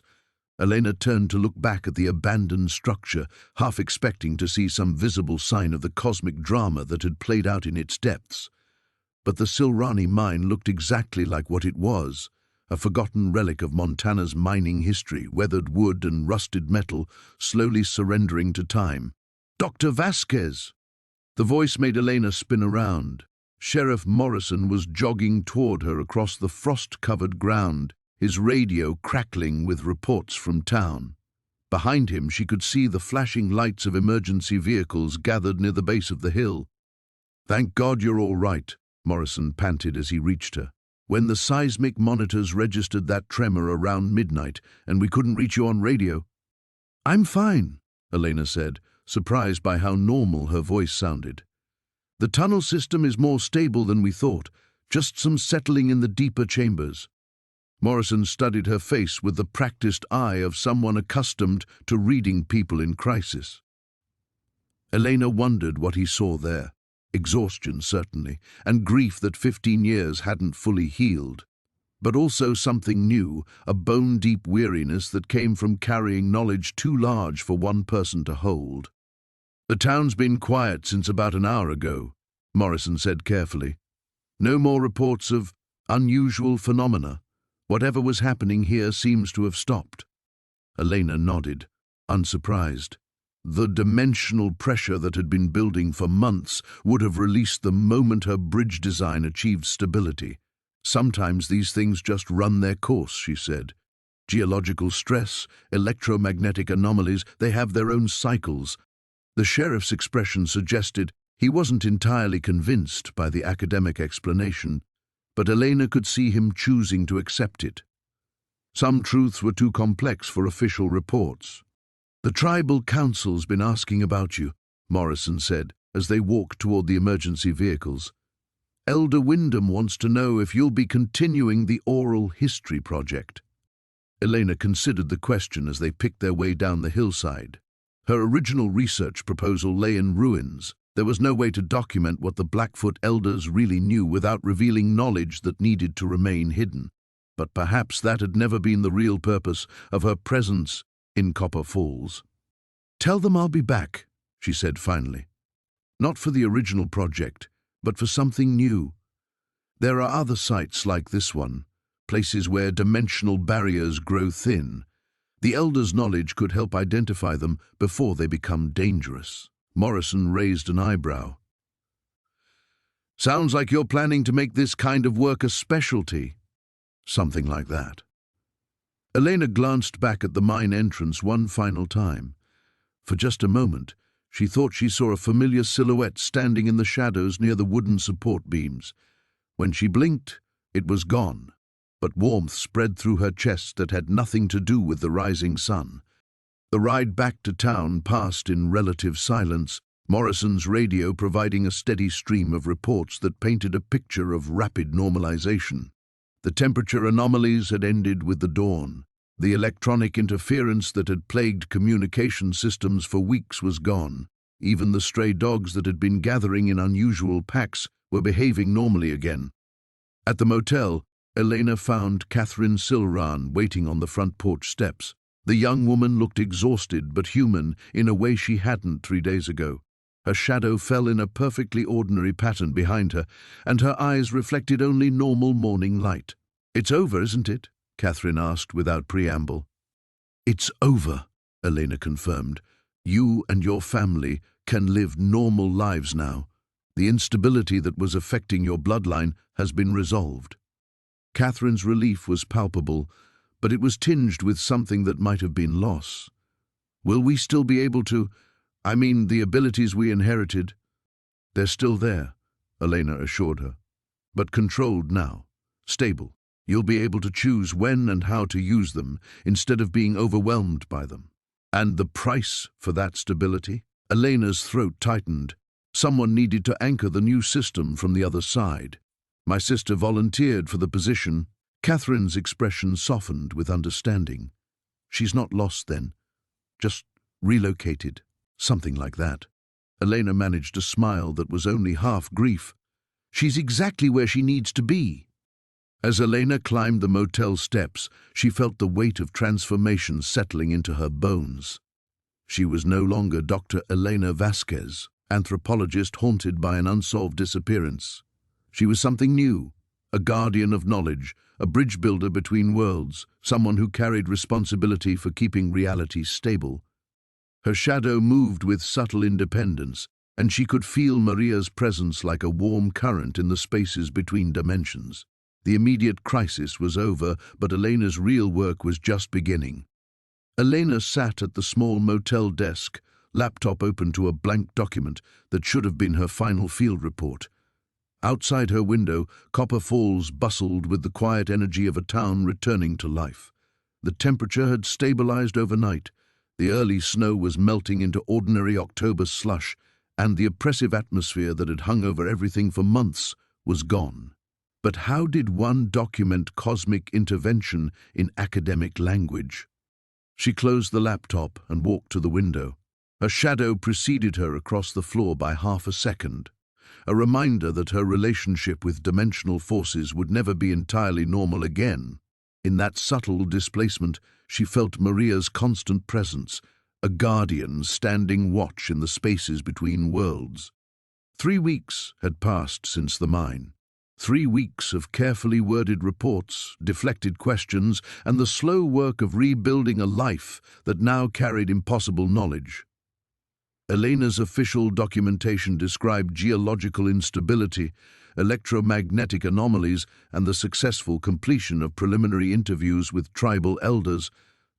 Nothing about dimensional bridges or entities that fed on chaos. Nothing about sisters who chose to become eternal guardians. The phone rang. Elena recognized Dr. Harrison's number from the university. "Elena, I've read your preliminary report," her department head said without preamble. "I have to say, given the unusual circumstances you described, the mine collapse, the communication difficulties, I'm impressed you managed to gather any usable data at all." Elena smiled despite herself. The project evolved beyond its original scope. The elders were more willing to share than I expected, but their knowledge points towards something bigger. I'd like to propose an expansion, a cross-cultural study of dimensional folklore across multiple indigenous communities. A pause.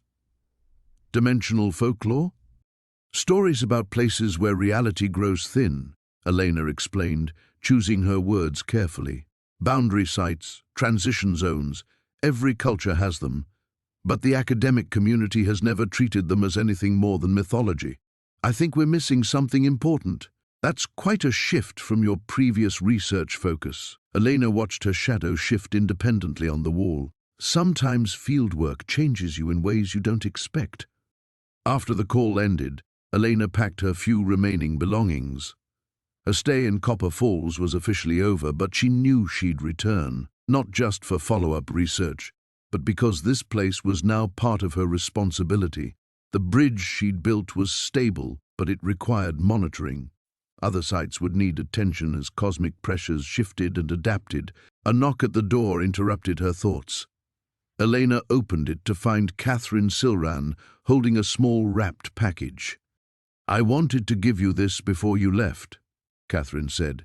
"It belonged to the original Silrani family. Survived the mine incident in 1924. Elena unwrapped the package to reveal an antique compass, its brass surface etched with symbols that seemed to shift when viewed directly. The needle spun slowly, ignoring magnetic north to point toward something else entirely. "It's beautiful, but I can't accept." "It's not a gift," Catherine interrupted with a slight smile. "It's a tool. The needle points toward dimensional weak spots. My great-grandfather used it to find places where the barriers grew thin. Now that you're carrying our family's responsibility, you'll need it." Elena hefted the compass, feeling its weight in her palm. The responsibility she'd inherited wasn't just about maintaining the bridge she'd built. It was about finding other sites before they could destabilize. Other communities who might be living with supernatural heritage they didn't understand. "Thank you," Elena said quietly, "for trusting me with this." "Thank you for giving us our lives back," Catherine replied. "All of us."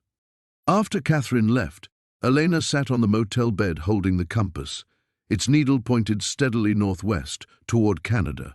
Already another site was calling, another place where dimensional pressure was building toward crisis. The work would never end, but for the first time since Maria's disappearance, Elena had purpose that felt larger than her own grief. She closed her eyes and reached out with senses that were still adjusting to their enhanced capabilities. In the dimensional flow around her, she felt Maria's presence like a warm current of approval. Her sister was exactly where she needed to be, and so was Elena. The drive out of Copper Falls took her past the mine one final time. Elena pulled over and got out, looking up at the weathered structure that had become the epicenter of her transformation. To anyone else, it looked abandoned and forgotten, but Elena could see the subtle patterns of energy that flowed through it now, controlled, stable, watched over by a guardian who would never let the barriers fail. "I'll see you soon," Elena whispered to the wind, knowing Maria would hear her across the dimensional divide. Her shadow moved independently for just a moment, waving goodbye. Then Elena got back in her car and drove toward the northwest, following the compass needle toward her next assignment. Behind her, Copper Falls settled into its new normal, while ahead lay the work of keeping reality stable for everyone who would never know how close they'd come to losing everything. The abandoned mine housed the Silrani clan's legacy, but Elena carried their future.